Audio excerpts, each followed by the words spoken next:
जय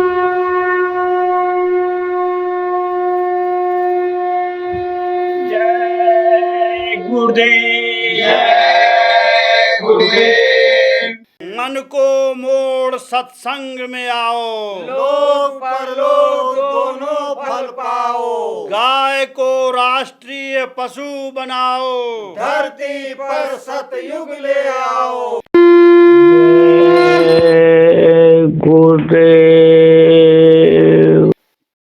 मेरे प्यारे गुरु दाता मंगता द्वारे खड़ा, मैं रहा पुकार पुकार, मैं हर कर देखो जरा।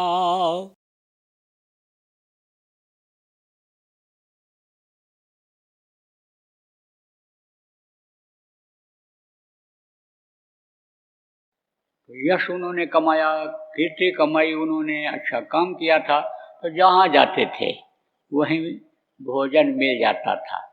गरीब अमीर के यहाँ किसी के यहाँ पहुँच गए, क्योंकि जो भजन करता है, जो त्याग करता है, यानी उसका नब्या जिब्या पर कंट्रोल हो जाता है। उसको तो पेट भरने के लिए खाना रहता है, उसको तो चाहिए नहीं, उसकी खोज वो नहीं करता है, तो कहीं भी रुक गया। जिसको ये नहीं है कि भाई हम मोटे बिस्तर पर ही सोएंगे, हम एयर कंडीशन में ही सोएंगे, पंखा कूलर होगा वहीं सोएंगे, वो तो कहीं भी रात बिता लेता है, उसके लिए कोई चिंता नहीं रहती है। कहा न चाह गई चिंता गई, मनवा बेपरवाह हो जाता है। तो जहाँ मिल जाता वहीं खा लेते, और जहाँ जगह कोई दे देता, करीब अमीर किसी के यहाँ पहुँच गए तो वहीं पर आनी समझ लो सो जाते थे, भजन करते थे।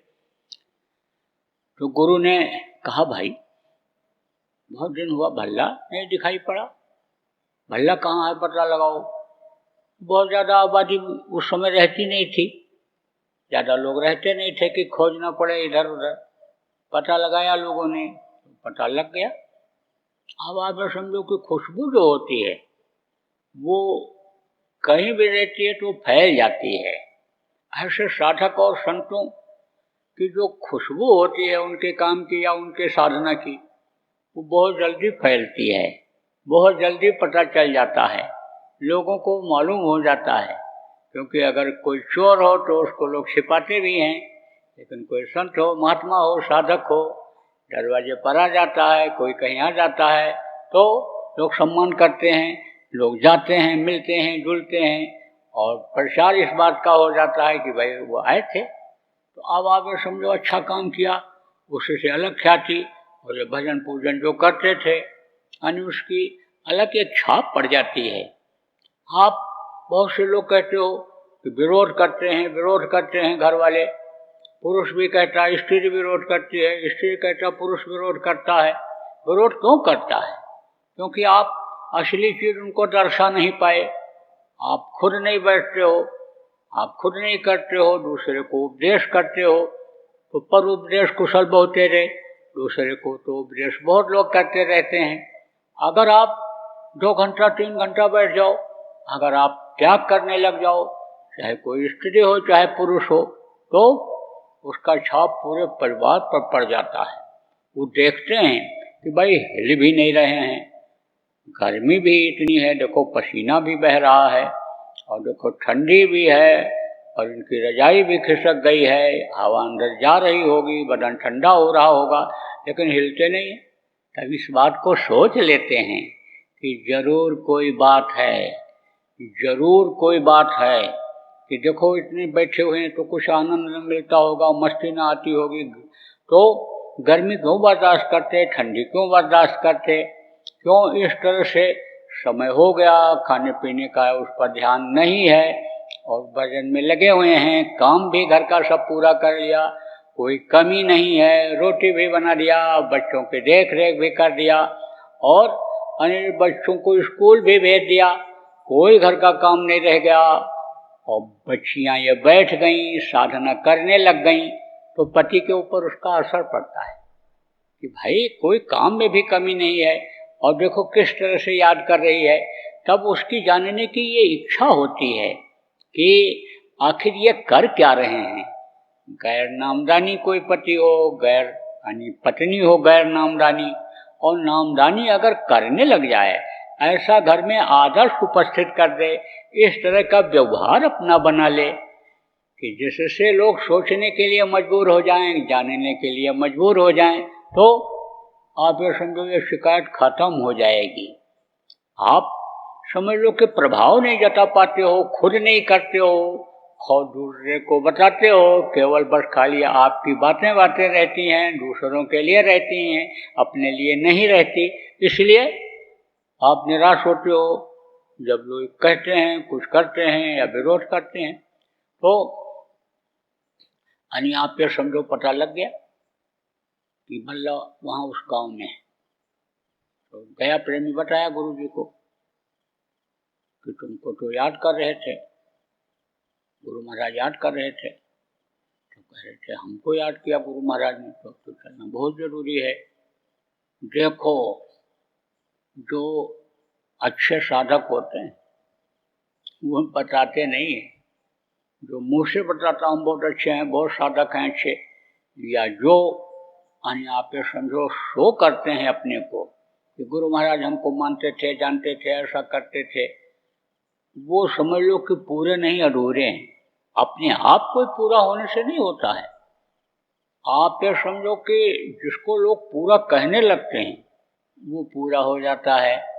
तो अपना याद करते रहते थे और गुरु का दर्शन जब उनको अंतर में मिल जाता था तो बहुत जरूरी नहीं समझते थे जाना आश्रम पर, अपने आप वो करते रहते थे। ध्यान रोज होता था, दया की नहीं थी उनके ऊपर। लेकिन जब संदेशा आया कि गुरु महाराज याद कर रहे थे, भल्ला बहुत दिन हो गया, पता करो कहाँ है, दिखाई नहीं पड़ा, तब गए, खड़े हुए तो उन्होंने पूछा जैसे भौतिक रूप से हालचाल कोई किसी का लेता है, ऐसा लिया। जानते तो सब थे, लेकिन फिर भी लोगों के दिखावे के लिए कि भाई लोग कहेंगे कि ध्यान नहीं दे रहे हैं, पूछा नहीं कुछ, लोगों की आस्था भी उनके तरफ से कम होगी, क्योंकि दुनियादारी लोग ज़्यादा पसंद करते हैं। हर कोई ये चाहता है कि हमको सम्मान मिले। सम्मान का जो भूत है संत मत में ये नहीं खत्म हो रहा है। तो संतों के यहाँ तो हर तरह के लोग आते हैं और एक तरह से अन्य समझ लो कि सबकी एक समय पर कोई चीज जाती नहीं है, धीरे धीरे खत्म होती है। धीरे धीरे अहंकार का अंकुर खत्म होता है, धीरे धीरे छोटापन आता है, धीरे धीरे लोभ लालच खत्म होती है, धीरे धीरे दुनिया की तरफ से मुख को मोड़ता है, धीरे धीरे आदत डालता है इस बाह्य पूजा से अंतर पूजा की तरफ। तो थोड़ा बहुत इंतजाम करना पड़ता है खाने पीने का, रहने का, और थोड़ा बहुत दुनियादारी भी दिखानी पड़ती है, बातचीत करना पड़ता है, समझाना बताना, डांट फटकार भी करना पड़ता है। तो गुरु महाराज ने हालचाल पूछा और उसके बाद में फिर इशारा कर दिया। तो प्रेमी से प्रेमी मिले और गुरु भक्ति दृढ़ होए, और प्रेमी खोजन में चला प्रेमी मिला न कोय। तो जब प्रेमी प्रेमी से मिलते हैं खुश हो जाते हैं, साधक साधक से मिलता है खुश हो जाता है, सेवादार जो शरीर से सेवा करते हैं सेवादार सेवादार से मिलते हैं खुश हो जाते हैं। जो जिस तरह के लोग होते हैं वो उनको देख करके खुश हो जाते हैं। तो जो समझते थे कि साधना क्या होती है, ध्यान भजन में कैसे उपलब्धि होती है, अंतर्मुखी साधना कैसे होती है, उनके समझ में तो आ गया। देखते ही साधक को कि साधक हैं, ये अच्छे हैं, बल्ला हैं। अब बहुत प्रेम जताया लोगों ने, ले गए उनको बैठाए और भोजन कराए। अब जब याद किया और बुलाए तो उन्होंने इस चीज को यानी समझा कि बगैर इजाजत के जाना ठीक नहीं है, तो वह रुक गए तो सेवा की होड़ लगा दिया उनको, सेवा में तुरंत लग गए। सेवा से ही मन साफ होता है, सेवा से ही कर्मों से आदमी बचता है। उन्हें तो अन्न खाया तो किसी का भी खाया उसका असर आता है। आप समझो सांस पड़ गया तो जैसा साथ होता है उसी तरह से उसका असर आ जाता है। यानी समझो कि जैसे ये चश्मा है और चश्मा का ये शीशा है, अब इस पर गर्मी का असर आ जाएगा, ठंडी का असर आ जाएगा, कोहरा पड़ेगा तो कोहरा का असर आ जाएगा, असर आ जाता है। ऐसे अंतर में कांच है, वो अंतःकरण जिसको कहा गया, उस पर असर आ जाता है। तो चश्मा के ऊपर जब यानी धूल जमा हो गई, कोहरा जमा हो गया, ठंडी बूंदें जमा हो गई, तो इसको साफ किया जाता है। और साफ किया जाता है, जब चश्मा साफ हो जाता है तो जो ये देखने में मदद करता है, यानी बाहरी आंखों को देखने में मदद करता है, ऐसे ही जब कर्म अंदर के साफ हो जाते हैं तो अंदर की दृष्टि से देखने में मदद मिल जाती है। सेवा करने लगे, खूब सेवा करते थे। और जो कोई नहीं खाता बचा खुचा, उसको खाते थे जला भुना। भाई अन्य देवता हैं तो उनको कैसे बर्बाद करें, इसको बचाने की कोशिश की जाए। और कोई इसको नहीं खाएगा तो हम ही खा करके पेट में डाल लेंगे, तो कुटिया भूखने लगेगी। ये पेट की जो भूख है, इसको कुटिया कहा संतों ने। तो कहा कि टुकड़ा डालकर भजन करें निरसंग, इसको थोड़ा सा डाल दो टुकड़ा, तो भजन में मन लग जाएगा। नहीं तो भूखे भजन न होए भुआला, भूखा रहने पर भजन भी नहीं हो पाता है। तो यानी इसको शांत करने के लिए, भूख रूपी कुटिया को शांत करने के लिए वो जला भुना रोटी चावल जो भी भंडारे में बचता था उसको डाल दिया करते थे। कोई जो न सेवा करे वो सेवा करते थे, लोगों तक की सेवा करते थे। आश्रम की सेवा तो करते करते थे, लोगों का कपड़ा धो देना, लोगों का थाली धो देना, यानी भंडारे में जो बर्तन होता, भंडारे की जो सेवा होती, उसको तो करते करते थे, लोगों की भी सेवा कर देते थे। उससे मन साफ रहता था, बुद्धि साफ रहती थी, चित्त साफ रहता था, गंदगी नहीं जमा होती थी, आवरण नहीं आता था कर्मों का, और फिर भजन में मन लगता था। एक दूसरे का जो गुरु भाइयों का रिश्ता लेना देना किसी जन्म का रहा हो वो भी अदा हो जाता था। तो एक दिन गुरु महाराज के मन में आई बात की परीक्षा लिया जाए और इसको खराब उतारा जाए, इसका नाम इतिहास में करा दिया जाए। तो बुलाए, बोले तू कहाँ रहता है बल्ला, कहाँ रहता है। अब उनको तो पूरा विश्वास था कि गुरु महाराज अंतर्यामी है, सब जानते हैं, अब इनको क्या बताना। लेकिन जब दोबारा फिर पूछे तो बताना भी जरूरी था। जब मुझसे पूछ रहे हैं कहाँ रहते हो तो बताना भी जरूरी था। तो कहा गुरु महाराज यहीं पड़ा रहता हूँ चरणों में। अरे तो कुछ करते हो, कुछ करते हो, आप क्या बताऊं। कहा निज मुख निज गुण कहिए न कहूँ, अपने मुंह से अपनी तारीफ कभी करनी ही नहीं चाहिए। और नेक काम करो, अच्छा काम करो तो उसको तो कहो ही नहीं, कह दोगे तो बट जाएगा। पाप अगर बन जाए, कोई गलती बन जाए, कह दोगे तो उसको भी लोग बांट लेंगे। इसीलिए कहा गया निंदक जो होता है अच्छा होता है। निंदक मेरा धो दिया, तो मैल धोवे चितलाए, और आपको शीतल करे और खुद नरके जाए, कहा तो निंदा न तो सुनना चाहिए और न करना चाहिए।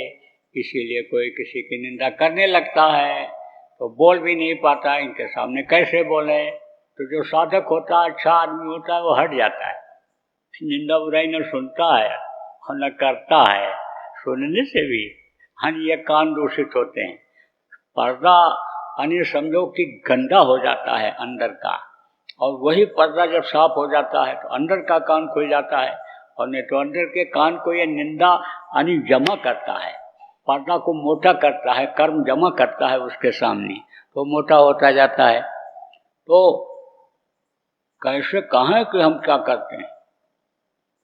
अरे खाते कहाँ हो, कुछ नहीं करते हो तो खाते कहाँ हो। बोलो कुछ करते हो, कुछ नहीं बोले, क्या बोले। अरे तो खाते कहाँ हो, क्यों नहीं बोलते हो।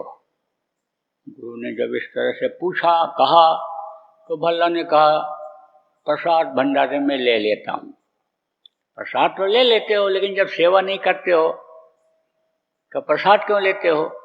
तुम रोज जंगल से लकड़ी लाया करो लंगर में जलाने के लिए, जाया करो जंगल। सुबह जल्दी उठते, भजन ध्यान न करते, और उसके बाद दैनिक क्रिया करने के बाद भंडारे की सेवा, सर सफाई आश्रम की, जो काम था कोई छोड़ा नहीं, बराबर उसको करते रहते थे। और उसके बाद जाते थे लकड़ी लेने जंगल, और सूखी सूखी अच्छी लकड़ी काट करके लाते थे। अब लकड़ी लाते रहे, लकड़ी की कोई कमी होने नहीं पाई। तो कुछ लोग ऐसे भी रहते हैं, आलसी रहते हैं कि कोई दूसरा कर ले तो हमको ना करना पड़े। कहते हैं ना, संतों के पास हर तरह के जीव आते हैं, हर तरह के। यानी जब आदेश होता है तब समझो कि उसको नहीं करते हैं, और जहाँ फायदा होने को होता है उसको गुरु का आदेश सर्वोपरि मानते हैं। तो कुछ लोग ऐसे भी थे जो लाते थे जाते थे, अरे ला रहा है और क्या जरूरत है, तो लकड़ी की कमी नहीं होने दिया उन्होंने, रोज लकड़ी लाते थे। फिर एक दिन कहा, सोचा गुरु ने कि इसको और थोड़ा तपाया जाए। आप समझो कि एकदम अगर तोड़ते तो टूट जाता, लकड़ी को धीरे धीरे से घुमा के तोड़ा जाता है, ऐसे और घुमाए और घुमाए और घुमाए।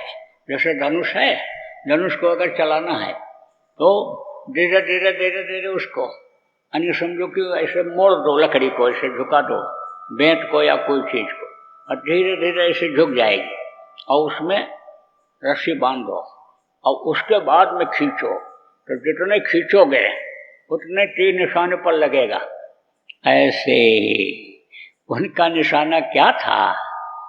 भक्तों का इतिहास बनाने में भल्ला का नाम हो जाए, कि जैसे से आगे लोग अनुकरण करें, आगे लोग नकल करें। बहुत सी बातों को जब उन्होंने बताया, संतों ने, लोगों ने लिख दिया, तो वही किताब हो गई। महापुरुष आए, उनके मुँह से जो आवाज़ निकली यानी वही किताब हो गई। ब्रह्मा के मुँह से जो आयत उतर रही है, जो आवाज़ हो रही है, अब भी हो रही है, पहले होती रही, वही वेद बन गया। तो जब लोग सुनते थे उसको, उस आवाज़ को सुने तो आकाशवाणी समझ करके उसको लिख दिया।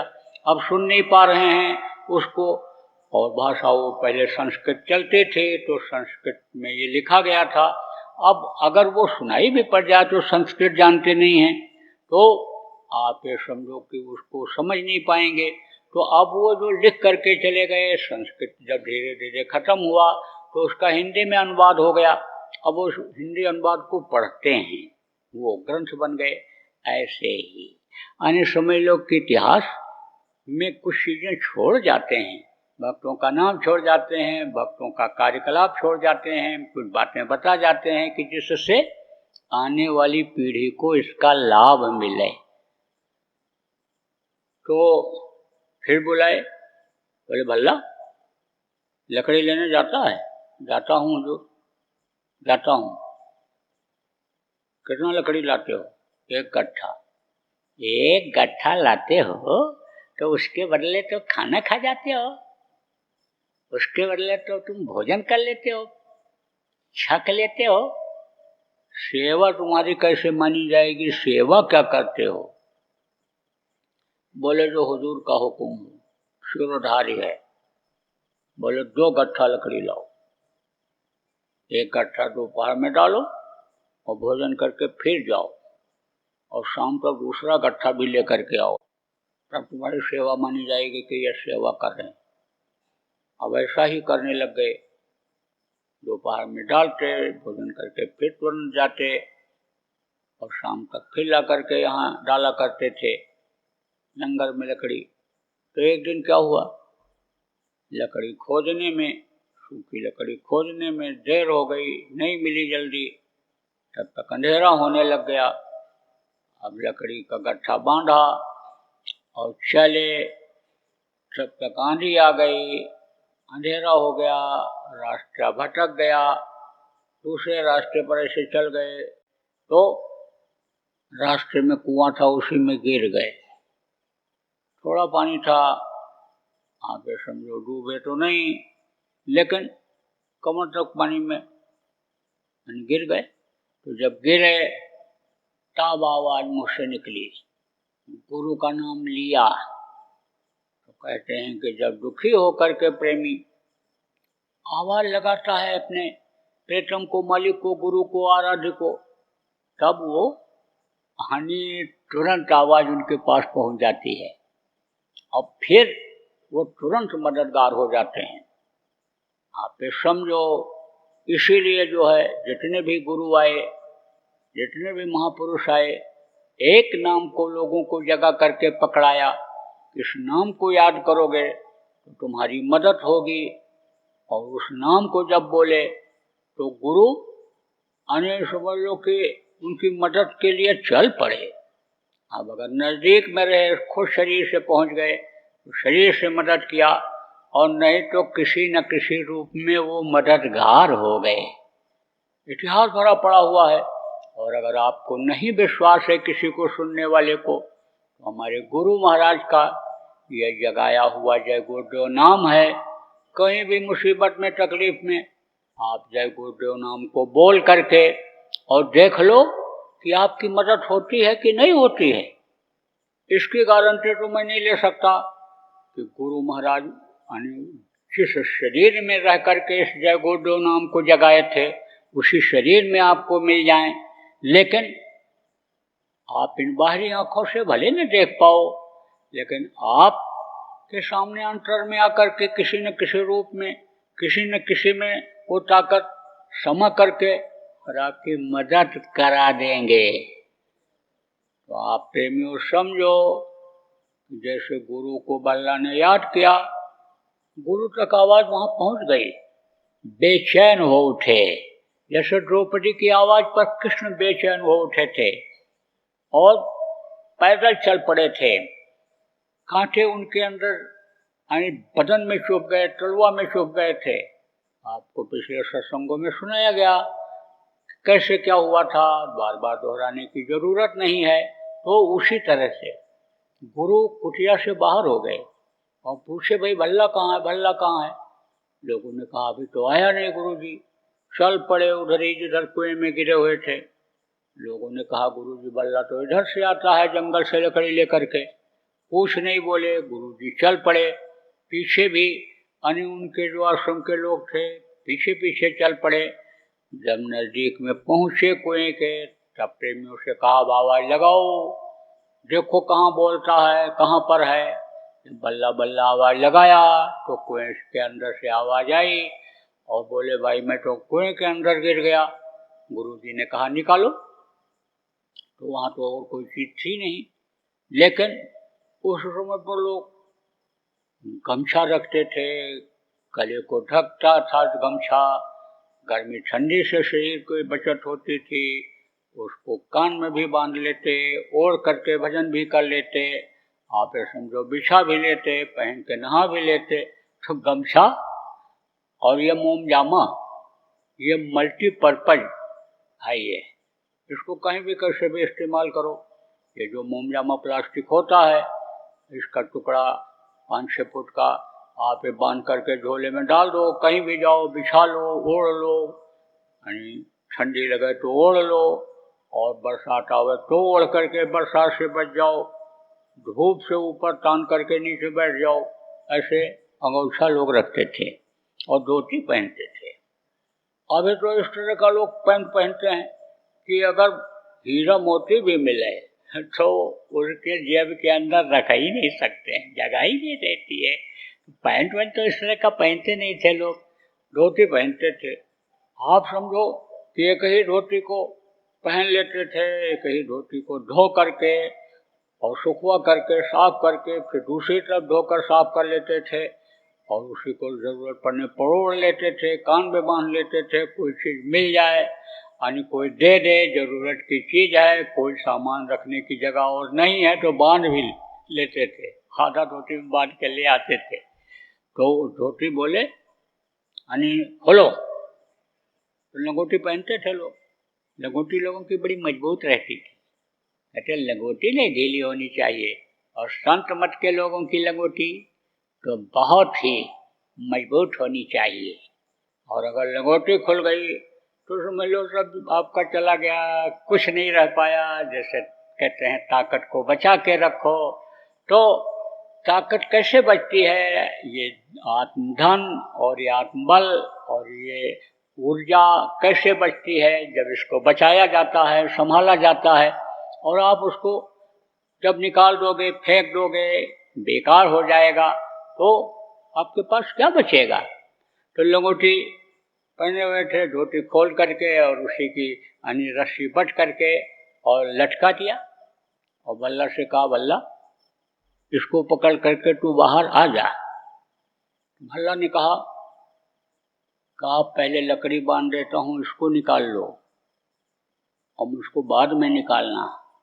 लोगों ने कहा, अरे फेंक, लकड़ी के पीछे पड़ा है, जान को अपनी नहीं बचा रहा है, लकड़ी फेंक दे। बोला, लकड़ी कैसे फेंक दूं?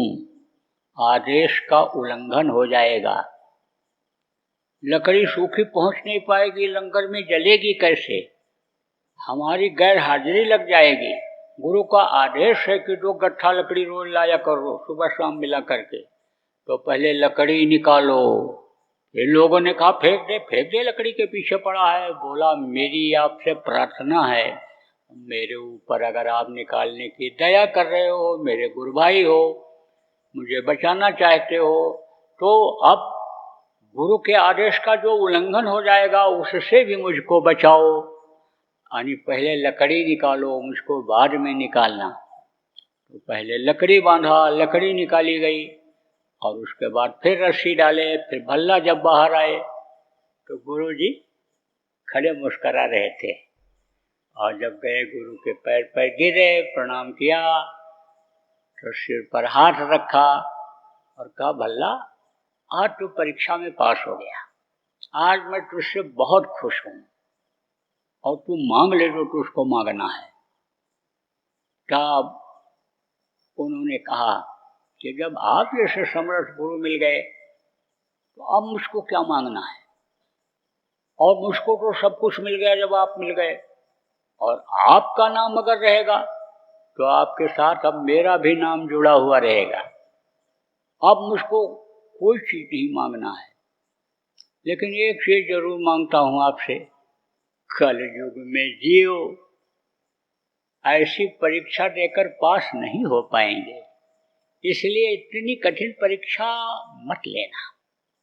तो अब तो कोई परीक्षा भी नहीं हो रही है। गुरु लोगों के पास पहले लोग जाते थे तो बहुत रगड़ाई करते थे, पहले मैल को ही छुड़ाते थे, और उसके बाद में तब इसको देते थे। लेकिन अब यानी समझो मैल जल्दी छोड़ नहीं पाते हैं लोग, और मैल छुड़ाने में ही वो जैसे कपड़ा गंदा होता है तो पटक करके और उसको धोया जाता है, रगड़ करके हाथ से छुड़ाया जाता है मैल को, तो कमजोर कपड़ा हो तो फट भी जाता है उसमें। ऐसे ही ये कमजोर दिल वाले और ये ज़्यादा गंदगी वाले ये तो टूट जाएंगे, ये तो कुछ समझ ही नहीं पाएंगे कि क्या है किस तरह का। इसलिए धीरे धीरे अन्य समझ लो कि फिर धीरे धीरे सफाई होती है, धीरे धीरे कर्म करते हैं, धीरे धीरे जब समझते हैं तो अपने आप सुधरते जाते हैं, करते जाते हैं, और फिर बाहर की चीज़ों को छोड़ देते हैं। बहुत से लोग बाहरी पूजा में लगे हुए हैं, बाहरी साधना में लगे हुए हैं, उनसे अगर कह दिया जाए कि ये समय तुम्हारा बेकार जा रहा है, इसमें मत फंसो, इनसे कुछ तुमको मिलने वाला नहीं है, पेड़ से, पौधे से, पत्थर से कुछ मिलने वाला नहीं है, मत्था पटकते समय निकल जाएगा, और आप समझो कि मत्थे पर जो गंदगी लगी वो भी नहीं साफ हो पाएगी बाहर की। तो आप अंतर्मुखी साधना करो, तो जल्दी लोग मानेंगे नहीं, विश्वास नहीं होगा। आप बहुत से लोग इसमें बैठे हो जो सुन रहे हो, पहले बहुत फंसे हुए थे इन चीज़ों में, लेकिन आपके ऊपर दया हुई और अब आप साधना करने लगे, अंतर्मुखी साधना करने लग गए। और अंतर्मुखी साधना अगर आप संयम नियम के साथ जिस तरह किया जाता है, जानकारी के साथ अगर आप करोगे, तो अब आपके समझो फिर आपको जन्म नहीं लेना पड़ेगा, और जन्म लेकर किसी दूसरे जन्म में ये फिर बाहरी अन्य साधना नहीं करनी पड़ेगी। तो बोलो जय गुरुदेव।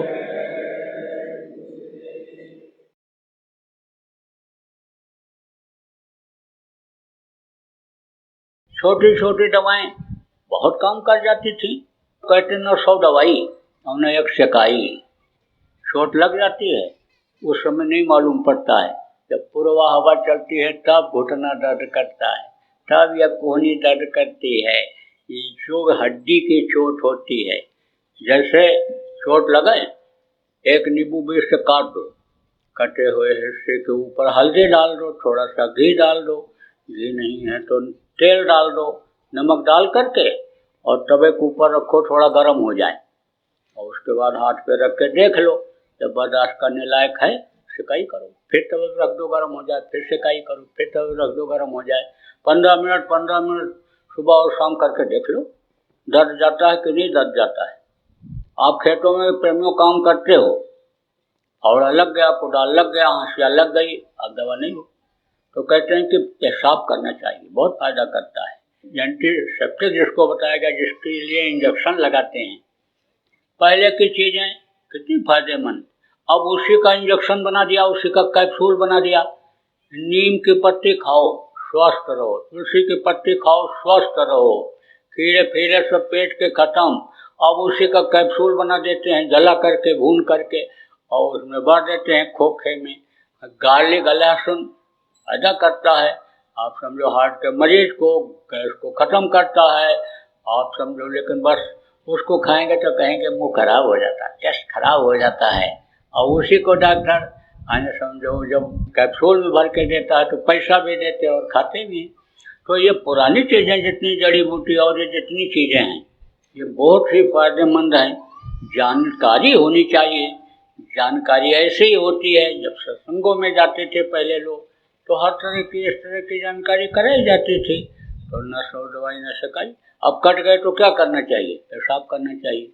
अरहर लगा है ना, ये तुअर जिसको कहते हैं बहुत से लोग, अगर है कहीं पेड़ वहाँ तो फट से उसकी पत्ती तोड़ो और चबाओ, और चबा करके लुगदी जब बन जाए तो उसी को ऊपर ऐसे बांध करके कपड़े से छोड़ दो, पानी न पड़े, ठीक करके ही निकलेगा, पक्की बात है, दर्द तुरंत हटेगा। और अगर घर में हो, साधन है, सुविधा है, तो लोहा गर्म करो, थोड़ा सा तेल डाल के एकदम जला दो कटे हुए हिस्से को, पकेगा नहीं कभी और दर्द तुरंत खत्म करता है। तो ये छोटी छोटी चीजें ये बहुत ही गुणकारी होती है, जानकारी की जरूरत होती है। जय गुरुदेव।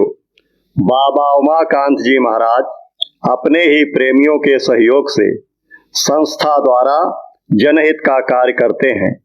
किसी भी व्यक्ति, संस्था व सरकार से कोई भी चंदा, चुटकी व अनुदान नहीं लेते और किसी भी तरह का व्यापार भी नहीं करते। इसलिए आप श्रोताओं को बताया जा रहा है कि बाबा जी के नाम पर किसी भी प्रकार का धन मांगने वाले व व्यापार में प्रचार करने वाले लोगों से होशियार रहिएगा। आपसे यही कहना है कि सत्संग सुनो, समझो और अच्छा लगे तो मानो। आने वाली बीमारी तकलीफों से बचने के लिए कुदरत व सरकारी नियम का पालन करो। आपके सुझाव के लिए व्हाट्सएप नंबर 9575600700। जय गुरुदेव, जय गुरुदेव। जय गुरुदेव, जय गुरुदेव, जय गुरुदेव, जय जय गुरुदेव।